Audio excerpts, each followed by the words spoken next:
And we do begin with breaking news. Turkey has launched a military offensive against the Kurds in northeastern Syria just days after President Trump said he was pulling U.S. troops out of the region who might have deterred this attack by Turkey. The Kurds have long waged a separatist movement that Turkey has violently sought to put down, but they've also been crucial partners to America, standing shoulder to shoulder with U.S. Special Forces in the fight against ISIS.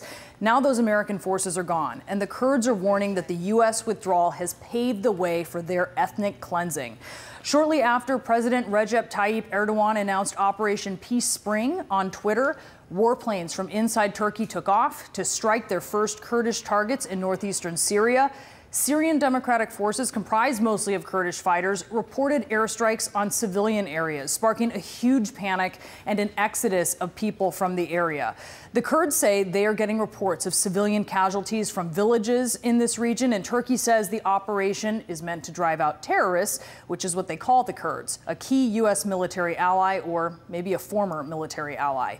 CNN's chief international correspondent Clarissa Ward is in northern Syria. So Clarissa, tell us what you were seeing.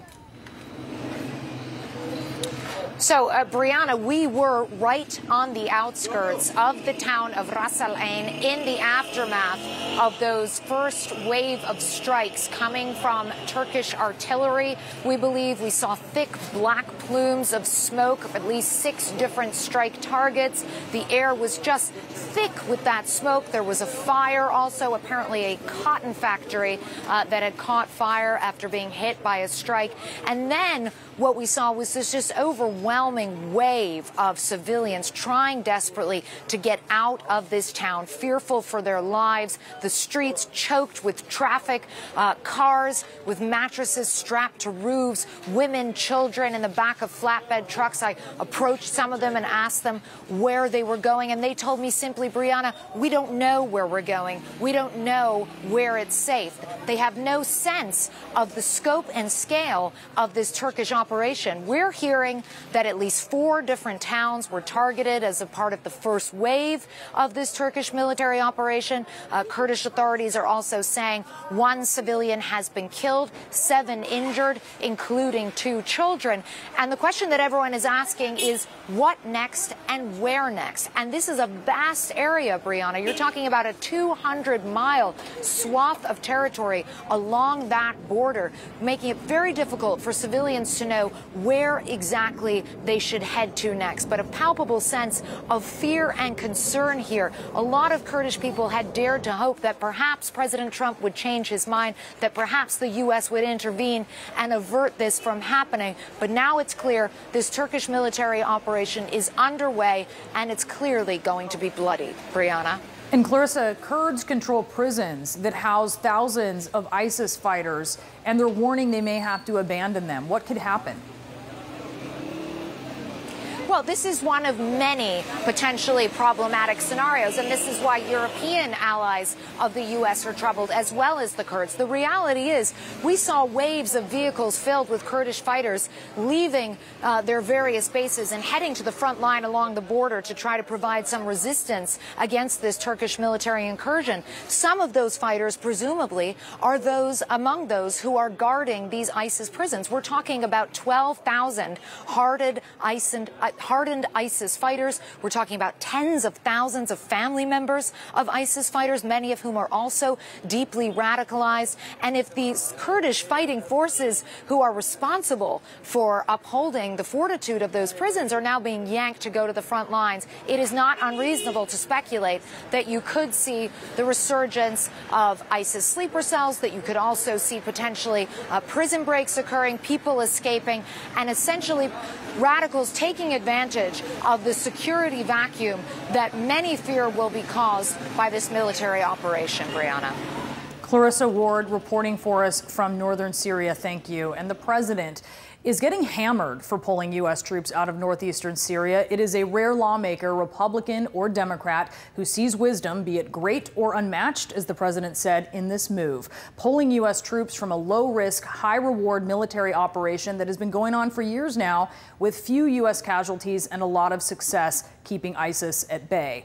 Senator Lindsey Graham, one of the president's strongest Republican allies, said, quote, "If me media reports are accurate and Turkey has entered northern Syria, a disaster is in the making. And he's urging the president to change course while there is still time by going back to the safe zone concept that was working. But is there really still time to go back?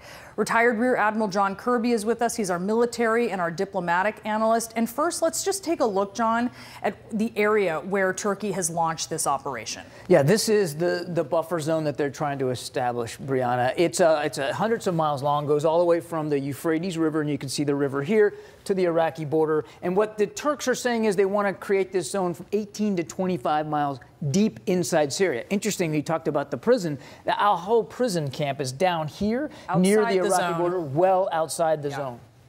Okay, so you heard what Senator Graham said there. He said, let's change course while there is still time to go back. But is there really time to go back? Because at this point in time, the Kurds are feeling quite betrayed by the departure of U.S. forces. I never say never, but it would be really, really difficult now for the Trump administration to reverse course and try to forestall this Turkish incursion. They've already struck with artillery, long-range artillery, and airstrikes. They have created civilian casualties. They've already damaged and destroyed parts of 2 different cities along that border, and we don't have the capacity right now to stop that. Not to mention, our Syrian Democratic Forces just in the last hour or so announced that they were suspending all operations against ISIS to focus on the Turkish incursion. Good luck getting them back on side with you to try to stop this. Yeah, they have other worries right now. It's going to be very difficult. Admiral Kirby, thank you so much. My pleasure. As a U.S. official is telling CNN that the Syrian Democratic Forces, most of whom are Kurds, as we mentioned, have suspended these counter-ISIS operations,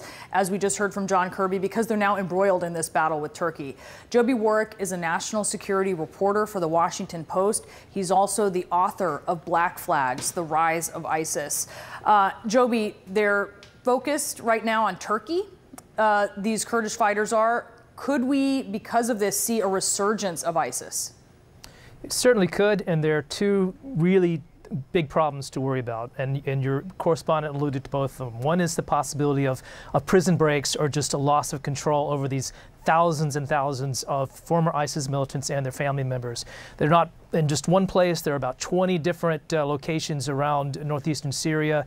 They're guarded not by Americans, but by these Kurdish militants that are helping us. If they're off to the front line to fight the Turks, it's all bets are off in terms of who's going to look after these prison camps and make sure there's no escape. It's interesting, about a month ago, the leader of ISIS, Abu Bakr al-Baghdadi, issued a video statement in which he called on his followers to do prison breaks specifically.